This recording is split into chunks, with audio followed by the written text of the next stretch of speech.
Ito, malamang sa malamang. Sasabihin naman ng mga kakampeng at mga loyalista na bumalimbing na si Chua at si Abante. Di ba pwedeng sumunod lang sila sa batas? Pakinggan po natin. Dahil hindi po sumang-ayon, ito mga koys Hindi po sumang-ayon si Congressman Abante at Congressman Chua na buksan yung nakasilyong BIR tax ng mga Duterte at ni Curfew mga kois, mga gayas na. Ito po, pakinggan po natin kung ano po yung kanilang mga pahayag, malamang sa malamang, talagang sa abutin nila sa mga kakampeng at mga loyalistang bangag. Ito po, pakinggan po natin. Pasok. Maraming salamat po, Madam Chair. Kailanman hindi ko po questionin ang mga legal opinion ng ating mga abogado dito sapagkat hindi naman ako abogado. Subalit, kahit po ako hindi abogado, hindi ako masyado nakatulog kagabi kasi pinag-aralan ko ito kung bubuksan o hindi. Anyway, nakaharap tayo ngayon sa isang mabigat na desisyon. Isang usapin na hindi lamang susukat sa ating galing sa batas, kundi pati na rin sa ating prinsipyo at integridad.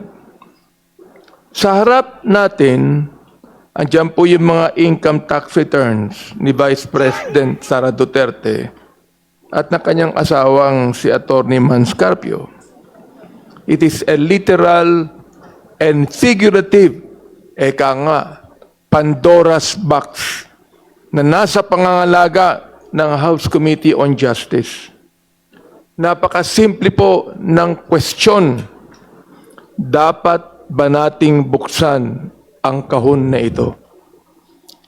Sinabi po sa Biblia, sa Luke 12:2, akin pong babanggitin sa wikang Tagalog, walang natatago na hindi mahayag at walang lihim na hindi malalaman. Naniniwala tayo sa transparency. Naniniwala tayo sa accountability. Ngunit bilang mga mambabatas, kailangan din nating maniwala sa tinatawag nating prudence o sa wikang Tagalog, tamang pagpapasya. Hindi po yung galing sa batas, kundi prudence. Mayroon tayong tinatawag na, power of the subpoena at ang power of the purse. Sabi nga ng ilan, ang kapangyarihan ng Kongreso ay nasa itaas ng tinatawag nating legal food chain. Pero tandaan po natin, just because we can do something does not mean we should. Ulitin ko ho. Just because we can do something does not mean we should. Bakit po ako nag-aalangan? Unang-una, sa aking pag-aaral, privacy and the law.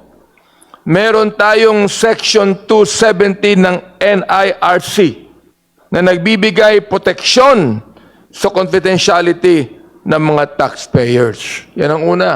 Pangalawa, private rights. Kasama sa usapin si Atty. Manscarpio, isang private citizen na may karapatan sa data privacy. Hindi po siya rito ang ating tinutugis bilang merong impeachable offense.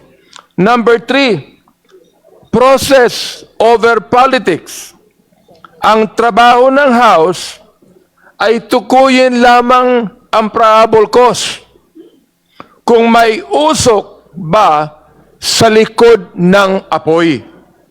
Ang pagtitimbang ng ebidensya at ang pagbubukas ng mga selyadong dokumento ay mas nararapat na gawin sa Senate sitting as an impeachment court. At wala po akong pasubali Madam Chair, na ito ay papasa sa plenary at pupunta sa impeachment court sa Senado, bakit kinakailangan tayong magmadali? Sa Ecclesiastes chapter 3 verse 1, sinasabi sa wikang Tagalog, babanggitin ko uli, sa bawat bagay ay may kapanahunan at panahon sa bawat layunin sa silong ng langit. Ang paninindigan natin ay ito, sa akin, kapasyahan. Keep it sealed right now. Hayaan natin ang Senado ang magbukas nito bilang bahagi ng impeachment trial para buksan ang katotohanan sa tamang panahon ng paglilitis. Huwag natin pangunahan ang proseso para sa kapakanan ng ating legal system at ng ating bansa. Madam Chair, at mga kaibigan ko dito sa Committee on Justice, di mo mas maganda na may suspense, eka nga. Di ba? Nasuri na natin. So ayun po, no?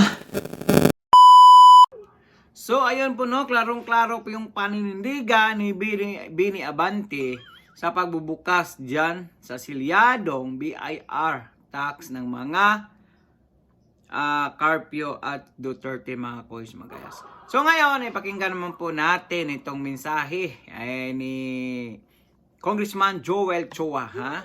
Alam niyo ba, mga kois magayas, kung sakali man pong ma-impeach si Sara Duterte, ang tanong, sino bang makabeneficiary po nito? Walang iba po ang mga kakamping.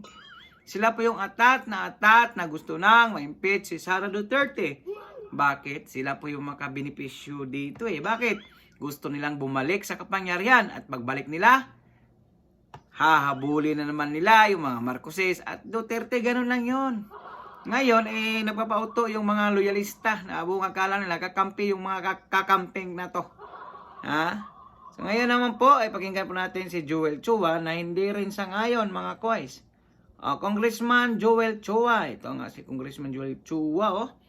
Yan, ang City of Manila, mga kois. Noy, defensor. Bakit ko po sinasabi na ako po ay sa kanila ay sumasang-ayon? Dahil kung babasahin po natin ang ating saligang batas, specifically Section 3, Paragraph 8, Article 11, sa Accountability of Public Officer, maliwanag po dito na sinasabi, the Congress shall promulgate its rules on impeachment to effectively carry out the purpose of this section. So ibig sabihin po, tayo po ay binibigyan ng kapangyarihan ng batas, ng saligang batas na magbigay o gumawa ng ating sariling patakaran. Patukoy po dito sa impeachment. Ngayon, sa ating pong rules, Section 7, malinaw po dito. Sabi po dito, the committee shall have the power to issue compulsory processes for the attendance of witnesses and the production of documents and other related evidence. Ito pong nasa harapan natin na ITR na selyado na galing po sa BIR, ito po ay produkto o bunga ng compulsory process na inisyu po netong committee. At yun po ay ang subpoena duces tecum. Ngayon, kung meron pong conflict sa national law at sa konstitusyon, lagi pong mananaig ang nakalagay po sa ating saligang batas. Hindi naman po tayo nagsabpina para sa isang selyadong box. Ang sinasabpina po netong committee to ay yung ITR o yung nilalaman po netong box. Kaya ako po naniniwala na tayo po ay talagang may karapatan. Subalit, for purposes of determination of probable cause, at sabi nga po ng ating kagalang-galang na congressman galing po sa 6th District ng Maynila, dapat tayo rin ay mag-iingat. Pero hindi po ibig sabihin sa pag-iingat na to ay tayo sinusuko na po natin ang ating pong kapangyarihan. So ako po ay pagpapalibang ko po dahil ito pong usapin na ito ay maaaring dumating din sa Senado. Dahil kung babasahin po ninyo ang National Internal Revenue Code, hindi naman po sinabi na pagdating sa Senado ay exempted na. Yun po ang kanilang magiging argumento. Pero base po dito sa ating konstitusyon at sa ligang batas, tayo naman po talaga ay merong karapatan. Kaya po, ako po ay i-reserve ko po to for purposes of determination of probable cause. Tayo po ay pupunta sa hakbang ng pag-iingat. Maraming salamat po, Madam. So yun nga mga kois, mga guys, no, nag-iingat po sila kasi alam po nila may kaagibat nga kaso po yan pag talagang binubuksan po nila yan, ha? Buti naman at medyo natauhan po sila, ha? Ay, maraming pong salamat, Mr. Chua at Mr. Abante. Well, hindi natin to pinagtatanggol mga kois, mga guys, dahil isa rin po to sila na mayroon pong nagawang mali dyan sa City of Manila, especially si Abante. Na hindi naman talaga panalo yan, talo yan. Si Joey O yung panalo, ngunit siya po yung nakaupo. At least talagang nabas-bawasan yung kasalanan niya. Hindi lang sa hindi lang sa batas, pati sa Diyos mga kuis, mga gayas. Okay, komento po na yung mga opinion o reaction sa comment section ng ating video. God bless all peace. Bye-bye. Ingat po kayo lahat.